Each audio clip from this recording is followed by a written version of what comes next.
भारतीय जनता पक्षाच्या महाराष्ट्र राज्य पक्ष संघटनेत अनेक वर्तुळ आहेत. ज्यातलं एक वर्तुळ जे थेट सुप्रीमो देवेंद्र फडणवीस यांच्या भोवताली वावरणाऱ्या नेत्यांचं, कार्यकर्त्यांचं आहे. ही मंडळी देवेंद्रजींना बॉस म्हणतात. बरं का, हे जे नेते आहेत ना, ते खरं तर भाजपामधल्या एका कॉर्पोरेट कल्चरचं उत्तम उदाहरण आहे. कारण कॉर्पोरेट कल्चरमध्ये सर्वोच्च नेत्याला बॉस म्हटलं जातं. तसंच एक दुसरं वर्तुळ आहे ज्यात सोशल मीडियातल्या काही तडाखेबाज ट्विटर योद्धा भगिनी वगैरे आहेत, ज्या आदरानं देवेंद्रजींना दादा म्हणतात. पण देवेंद्र फडणवीस हा नेता खऱ्या अर्थानं महाराष्ट्रातल्या सत्ताधारी वर्तुळाचा बॉस आहे, हे आपण मागच्या 5 दिवसात एकदा नाही तर दोनदा अनुभवतोय. राज्यातले वयोवृद्ध नेते आणि कायम भावी असणारे आधारवड चाणक्य इत्यादी इत्यादी आता अकेला देवेंद्र क्या क्या कर सकता है हे पाहून पार गलितगात्र झालेले दिसत आहेत. त्यातूनही त्यांनी आपल्या आधारवडाच्या पारंब्या या निवडणुकीतही शेवटच्या क्षणी महायुतीच्या पायात अडकवण्याचा आणि त्यातलं कोणी तोंडघशी पडतंय का हे पाहण्याचा आटोकाट प्रयत्न चालूच ठेवला होता. याच प्रयत्नांचा एक भाग म्हणून त्यांनी रासपचे महादेव जानकर, जे मागच्या काही महिन्यांपासून अस्वस्थ होते, त्यांच्या अस्वस्थतेवर फुंकर घालत त्यांना माड्यातून लढवण्यासाठी बोल्यावर चढवलं होतं. आता जानकर जर महायुतीच्या विरोधात लढणार आहेत म्हटल्यावर पश्चिम महाराष्ट्रातल्या धनगर समाजाच्या मतांसाठी पुन्हा प्रयत्नांची पराकाष्ठा करणं हे ओघानंच आलं. एकतर देश पातळीवर 400+ जायचं आहे आणि त्यात महाराष्ट्रात 45+ जागांची भर घालायची आहे. तर हे म्हटल्यावर अशा छोट्या मोठ्या असंतुष्ट घटकांना वेळीच आवरणं सावरणं गरजेचं असतं. जानकर शरद पवारांसोबत जाणं हे स्वाभाविकच होतं. भाजपा जानकरांना एखादी लोकसभा आणि 4 ते 5 विधानसभेच्या जागा या पलीकडे फारसं काही देऊ शकत नव्हती आणि यापुढेही देऊ शकत नाही. अशात महाविकास आघाडीकडून विधानसभेला होलसेलमध्ये 20-22 जागा मिळतील असं आश्वासन पवारांनी जानकरांना दिलं होतं. याच आमिषानं जानकर मवियासोबत निघाले देखील होते. पण जानकर आणि धनगर समाज या समाजाची मतं हा फॅक्टर ऐन वेळेस त्रास देऊ नये म्हणून जानकरांना एक लोकसभा आणि विधानसभेला तेव्हाच तेव्हा बघू अशा स्पष्ट आश्वासनावर पुन्हा आपल्यासोबत आणणारा महाराष्ट्रातला तो एकच बॉस होता, जो सगळ्यांना आपल्या आश्वासक नेतृत्वाखाली न्याय मिळेल याची खात्री करून देत असतो, तो म्हणजे अकेला देवेंद्र. हा माणूस जेव्हा एखाद्याच्या खांद्यावर मैत्रीचा हात टाकतो, त्याला कडकडून मिठी मारतो, डोळ्यात डोळे घालून मी तुझ्या पाठीशी आहे असं जेव्हा सांगतो, तेव्हा ते समोरच्याला पटतं. त्याला ते राजकारणी माणसाचं आश्वासन वाटत नाही. देवेंद्रजी बोललेत ना, मी आहे, मैं हूं ना, म्हणजे ते माझ्या पाठीशी कायम असणारच. हा विश्वास, हे प्रेम खरं तर मोठ्या भावाच्या बॉसच्या भूमिकेतून देवेंद्र फडणवीसांनी समोरच्याला दिलेलं असतं. पण एकेकाळी हेच देवेंद्रजी स्वतः लहान भावाच्या भूमिकेत शिरून उद्धवजींना मोठ्या भावाचा दर्जा देत त्यांना आश्वासित करायचे की उद्धवजी मैं हूं ना, मी आहे ना, कशाला नाराज होता. अशा शेकडो प्रसंगात मातोश्री आणि माननीय बाळासाहेबांच्या त्या स्मृतींचा मान ठेवत देवेंद्रजींनी कमीपणा घेत उद्धवजींना मान सन्मान दिलेला आहे. पण त्या सन्मानाला आपण पात्रच नव्हतो हे खुद्द उद्धवजींनी सिद्ध करत देवेंद्र फडणवीसांना ऐनवेळी तोंडघशी पाडलेलं आहे. त्यांच्या उपकाराची परतफेड सोडाच, जाणीवही ठेवली नाही.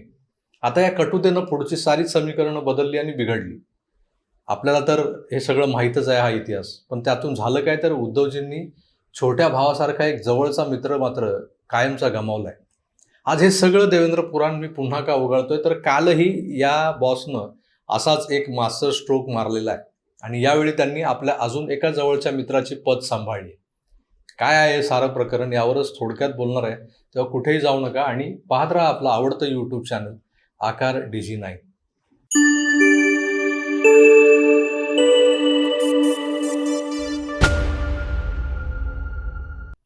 मित्रांनो नमस्कार.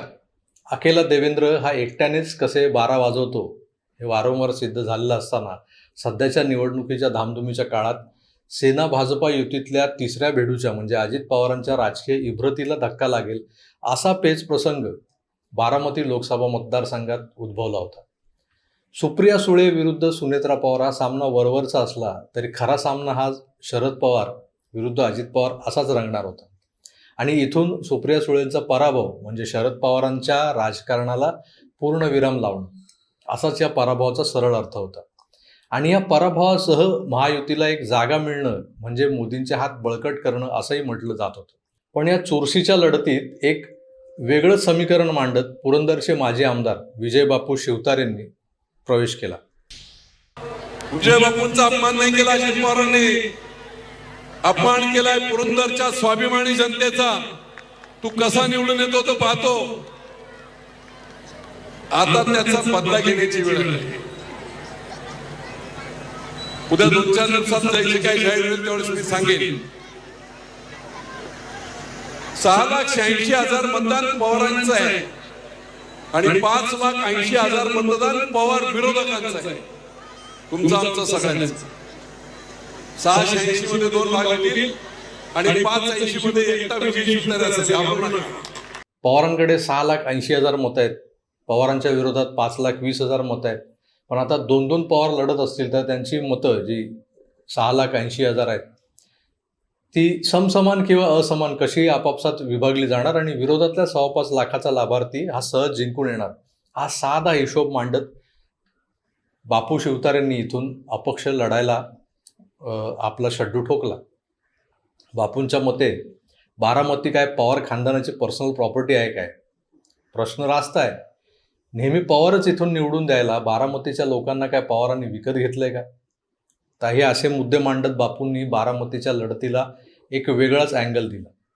पण या लढतीत जर विरोधातली मतं खाता खाता बापूंनी सुनेत्रा पवारांची मतं खाल्ली आणि त्यात सुप्रिया सुळे निसटत्या मताधिक्यानं जिंकल्या तर आधारवाडानं बाजी मारली असं होईल. शरद पवार आणि सुप्रिया सुळे या बापलेकीची संपू पाहत असलेली राजकीय कारकीर्द पुन्हा जोम धरेल. हा एकटा पराभव महायुतीच्या यशाला गालबोट तर लावून जाईलच, पण अजित पवारांच्या ऐपतीवर, कुवतीवर आणि त्यांच्या नेतृत्वावरही शंका उपस्थित केली जाणार आहे. हे नक्की होतं.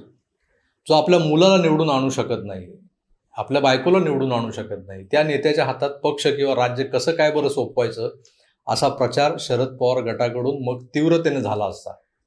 अजित पवारांची महायुतीतली बार्गेनिंग पॉवरही मग संपल्यातच जमा होती. हे असंच व्हायला हवंय म्हणून शिंदे आणि फडणवीसांनीच बापूंना भरीस पाडलं होतं असेही आरोप कालपर्यंत दबक्या आवाजात केले जात होते. विजय बापू आणि मुख्यमंत्री शिंदे यांच्यात या सगळ्या पेच प्रसंगावर 1-2दा चर्चाही झाल्या, पण तरीही बापू आपला निर्णय बदलायला तयार नव्हते. अशा वेळी मात्रा चालली ती बॉसचीच. देवेंद्रजींनी बापूंच्या मनात अजितदादांबद्दल असणारा जुना राग, तो त्यांना पाडण्याचा या सगळ्या मागे आहे, या कांडाच्या मागे, हे ताडलं होतं. 2019ला अजित पवारांनी शिवतारेंना पराभूत करण्याचा विडा उचलत खरोखरच हरवलं होतं. आताही ॲज अ अर्थमंत्री ते बापूंच्या काही नियोजित कामांना पुरेसा निधी उपलब्ध करून देत नव्हते. दादांच्या या वागण्यानं वैतागलेले आणि आपल्या पराभवास कारणीभूत असलेल्या अजित पवारांना बघा कसा लटकवतो आता. याच आविर्भावात असलेले बापू बंडाचं निशाण फडकावत होते.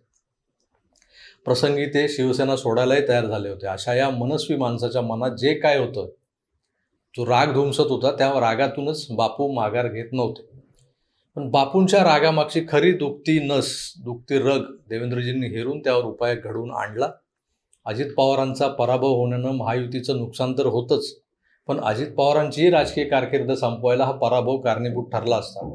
आता या सगळ्यात जरतरच्या गोष्टी असल्या तरी आणि आता सुनेत्रा पवारच जिंकणार असं कोणी छातीटोकपणे सांगू शकत नसला तरी सुप्रिया सुळेंची वाट मात्र अवघड करण्यासाठी देवेंद्रजींनी बापूंचं आणि अजितदादांचं मनोमिलन घडवून आणलंय.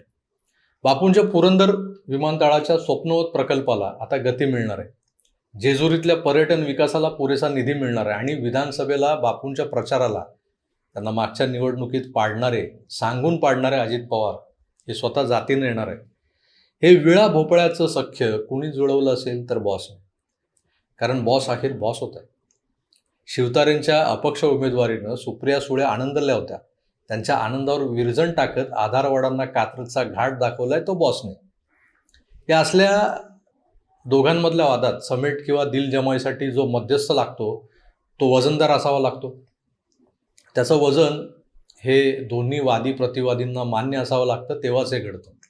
आता हे वजन निव्वळ राजकीय पदावर असण्याचं नसतं, तर प्रत्येकाशी जपलेल्या पर्सनल टचवरही तेवढंच अवलंबून असतं. तो टच ते कसं देवेंद्रजींकडे आहे, म्हणूनच ते आज महाराष्ट्राच्या राजकारणातले बॉस आहेत. समजने वाले को इशारा काफी आहे. जानकरांपाठोपाठ विजयबापू शिवतारे अशा एक से बडकर एक राजकीय अडचणी दूर करत त्यांची समजूत घालणारा आश्वासक हात या दोघांच्याही पाठीवर पडलेला आहे. जानकरांना तर चक्क मिठीच मारली होती. म्हणूनच देवेंद्रजी हे मित्रांमधलेही बॉस आहेत, हे पुन्हा एकदा सिद्ध झालंय. तुम्हाला काय वाटतं, जाणत्या नेत्याकडून केल्या जाणाऱ्या कारस्थानांना पुरून उरणाऱ्या या नेत्याला भाजपात काही लोक बॉस म्हणतात, ते योग्य आहे का? संकटमोचक म्हणा किंवा युद्धजन्य प्रसंगात आघाडीवरून मोर्चा सांभाळणारा जसा सेनापती असतो, तसाच तो कॉर्पोरेट कल्चरमध्ये बॉस असतो, नाही का? त्यामुळे बॉस अखेर बॉस होत आहे. तुमची मतं जरूर कळवा. तुर्तास इथेच थांबतो. पुन्हा भेटूच. तोवर आपली काळजी घ्या आणि पाहत राहा आकार DG9. धन्यवाद. नमस्कार.